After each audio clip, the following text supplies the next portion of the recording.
kumusta mga ka-GTech? Welcome to my YouTube channel, Kuya G Technology. So, sa video ito ay magre-repair po tayo ng isang wall-mounted na electric fan. Ayan, so yung problema niya mga ka-GTech ay biglang namamatay yung electric fan. Test muna natin. Ayan.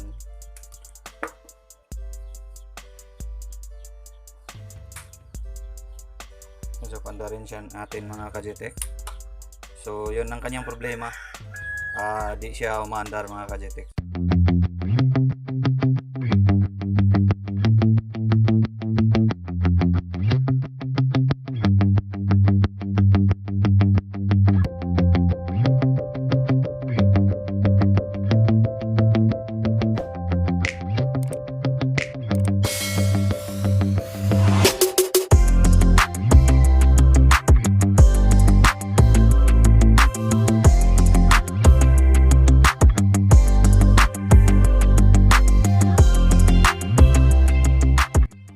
Kajitik, nalinis ko na siya ng konti.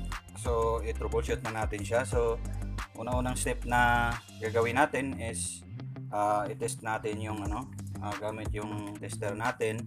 Test muna natin yung kanyang milk plug kung meron bang continuity habang ino-on natin yung switch ng electric fan. Ayan, so i-on natin siya. So kung mapapansin nyo mga ka-GTech, wala siyang reading. Yan. So wala talaga. So open yung electric fan winding siguro niya. O bubuksan natin to dito sa likod. Test natin kung dito lang ba yung problema sa may switch niya. O dito talaga sa kanyang pinaka motor. Ayan, so bubuksan muna natin to siya mga ka-GTech para matest natin yung sa may switch banda niya mga ka-GTech.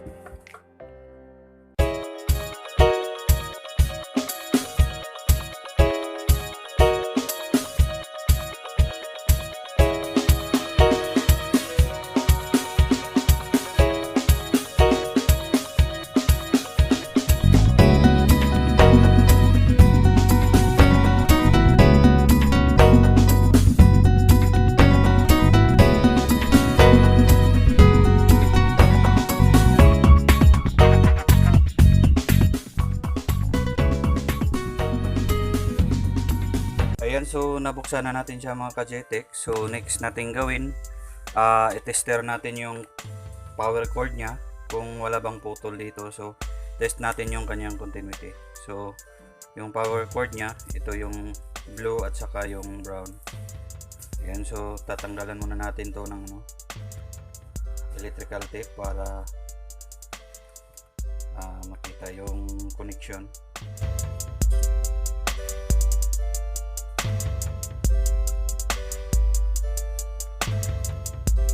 Yan, so nakita na yung wire niya mga ka-GTech. So disconnect muna natin siya. Wala bang putol yung kanyang cord. So tester muna natin siya mga ka-GTech.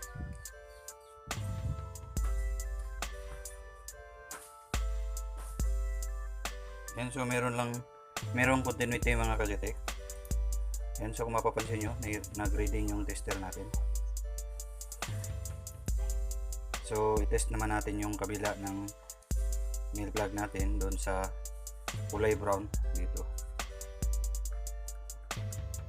Yun, meron din siyang reading mga ka-GTech. So walang putol yung power cord ng electric fan na ito. Yan, so kailangan nating alamin ngayon kung alin ba dito yung nag-open. So kailangan muna nating i-disconnect to lahat. Itong kanyang connection sa winding. So ito yung kanyang fan speed. At yung isang linya ay naka-direct dito sa green. Ayan, at so yung isang linya ay nakakabit dito sa kanyang switch. So i-disconnect muna natin tong mga wire papunta sa winding mga ka-GTech. At next natin gawin is i-check natin yung contact point ng kanyang rotary switch. Ito. Ayan, kung okay pa ba siya o nag lost contact na. Ayan. So tanggalin muna natin to.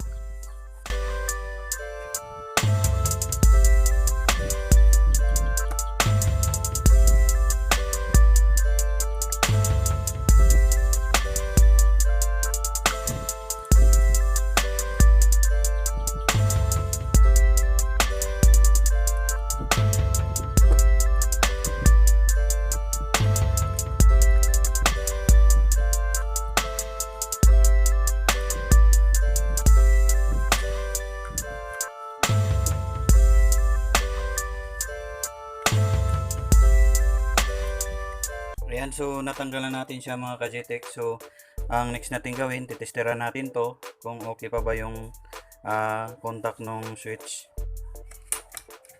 Ayan. So gamit na naman tayo ng tester. So sa pag-test nito mga ka-GTEC, dapat po nakabase tayo lagi dun dito sa yung wire galing sa power cord. Ito yung tinatawag na common. Dito naka-tap yung isang linya.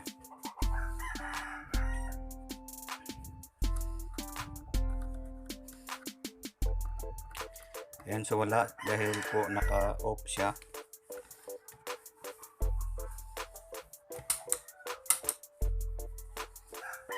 Ayan, so naka-off mode siya mga ka-GTEC. Yan yung kanyang off. Short muna natin tong tester natin. Ayan, so wala siyang contact mga ka-GTEC. So dahil naka-off siya, so i-on natin. Ito yung kanyang 1. Yan, so okay lang yung 1. Ito yung low. So wala dito. Ito yung low, ang white. Then next is medium. So wala na naman dito sa white. Meron na naman dito sa black. So medium niya ay black, or ng number 2 niya ay black. Yan, so try naman natin dito sa 4. Sa 3. So meron lang ang 3 mga ka-GTEC. So ito yung low, medium at saka high. Black, white, black at saka red. Yan, so okay lang itong kanyang rotary switch. Kung mapapansin nyo, may reading lang sa tester natin. So next natin gawin ay una natin ng continuity test itong wire niya mga ka-GTEC. Ayan, so kung mapapansin nyo kanina, ayan, so ang green dito nakatap yung isang linya galing dito sa power cord niya. Dito nakatap yung isa, itong blue. So dito siya nakatap. So dito, ito yung kanyang common. So dito natin ilagay yung isang probe ng tester natin at itest natin silang tatlo kung meron bang continuity. Yan, so wala mga ka-GTEC. Kung mapapansin nyo, wala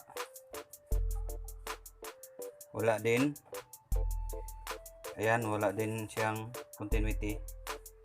So ibig sabihin mga ka-GTEC, it's either sunog yung motor o open yung kanyang thermal fuse. So test muna natin tong mga fan speed nya. Ayan, so meron. Ayan, so meron lang. Ayan, so kailangan talagang buksan natin doon mga ka-GTEC kasi doon mismo sa kanyang motor ang may problema.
yan mga kajitik, natanggal ko na yung kanyang winding. So ito yung connection niya. So dito nakatap yung red, black, and white, or low, medium, and high.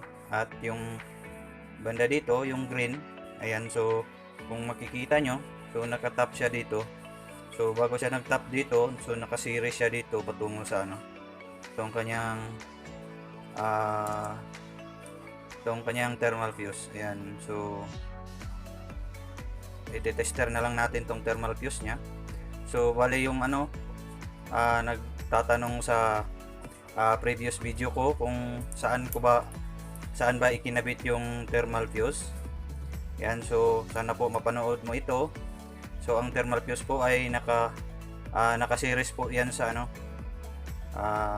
dito sa linya, itong green. Yan. So dito pumasok yung green, nakatap dito. Yan, so bago siya nagtap dito sa black. Yan. So bago siya nagtap dito, naka-series muna siya dito sa thermal fuse. So test na lang natin to, baka kasi hindi naka-solder mga ka-JTech. Yan, so parang naglo-lose contact siya. So baka po loose contact lang, pero kailangan talagang i-tester natin para malaman natin kung open ba or okay lang yung thermal fuse niya. Yan, so tester muna natin siya. Yan, so yan, close up muna natin ng konti.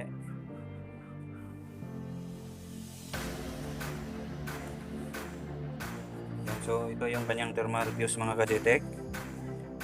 Itong parang resistor. Yan, so kung mapapansin nyo, may value to mga ka-JTech. So parang hindi makita siya sa Ayan, so ang value niya mga ka-JTech ay 130 degrees Celsius, 2 amperes to 50 volt. Yan, so pag bibili ka ng thermal fuse, yan yung sasabihin mo dun sa nagbebenta. Yung 130 degrees Celsius, 2 amperes to 50 volts. Yan, so i-tester na natin tong kanyang thermal fuse. So kung mula dito sa kanyang wire, ayan. So mula dito sa kanyang wire sa green hanggang dito sa meron to kasi. Ayan, so meron yan kasi wire lang tong tinester natin. Hanggang dito meron din to. Ayan. So pagkadaan niya dito sa thermal fuse, yan, so wala na. Yan, so kung mapapansin nyo mga ka-JTech, yung tester natin wala nang reading. Yan. So mula dito sa tapping niya, meron naka-series yan patungo dito, may wire siya. Yan, meron pa yan. So pagkadaan niya dito sa thermal fuse, so open yung thermal fuse natin mga ka-JTech. Yan, so double check natin. Dito tayo sa malapit. So wala talaga mga ka-JTech, dapat palitan natin to ng bago. Ayan. So ito na siya mga ka-JTech, papalitan na natin siya ng thermal fuse. So yung value ng thermal fuse niya ay 130 degrees Celsius. Pero yung available sa tindahan kasi limited yung stock nila ngayon kasi dahil sa sitwasyon. So meron po akong nabili na thermal fuse, yung value niya is 115 degrees Celsius lang, pero pareho pa rin siya na 2 amperes. Yan, so papalit natin to kasi wala nang continuity itong thermal fuse. Yan, so papakita ko sa inyo yung buo na thermal fuse kung mag-reading ba siya sa multimeter. Yan, set muna natin siya sa continuity. Then test natin siya. Ayan, so buo yung thermal fuse natin mga ka-JTech. So bakit ba kadalasan sa mga electric fan ay itong thermal fuse ang masisira? So ito yung kanyang protection kasi kung na-overuse yung electric fan natin o di kaya nag-stack up yung rotor ng electric fan, so protection ito na hindi hindi masunog tong itong winding niya. Ayan, so papalitan na natin siya mga kajitik. So ang gagawin natin, tatanggalin natin to, and then i-replace natin tong bagong thermal fuse.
Ayan mga ka-GTEC, naikabit ko na yung thermal fuse niya. Ayan. So, yung thermal fuse kailangan nakadikit talaga yan dito sa sa winding para ma-sense niya yung init kung sakaling mag-overheat itong winding.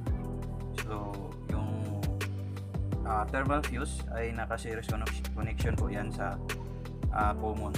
So, ang common dito sa brand ng electric fan na ito ay green, so naka-series lang siya. Ayan, so naiayos ko na at natalian ko na rin ulit yung wire niya. So ibabalik na lang natin to, assemble natin, at pagkatapos ay testing natin kung okay na.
Ayan mga ka-GTech, na-assemble ko na lahat.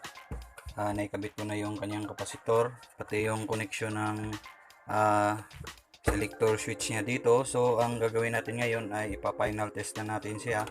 So di muna natin siya lagyan ng yung assembly dito para hindi sa gabal. So papakita ko lang sa inyo na okay na, gumagana na itong electric fan. Yan, plug natin and then i-on natin. Yan, so kung mapapansin nyo mga ka-GTech, so umandar na siya. Yan, so yung medium niya at saka yung high niya. And then try natin yung kanyang so okay na siya mga ka-GTech. Nagawa natin. So ganun lang pala, nasira lang pala yung kanyang thermal fuse. So sana po ay may natutunan kayo sa video ito. Ayan, so kung bago pa lang kayo sa aking channel ay huwag nyo nang kalimutang mag-subscribe and click the notification bell para lagi kayong updated kung may mga bago akong upload. At paki-like and share na rin para mapanood din ng iba. Ayan, so maraming salamat po sa inyong panonood.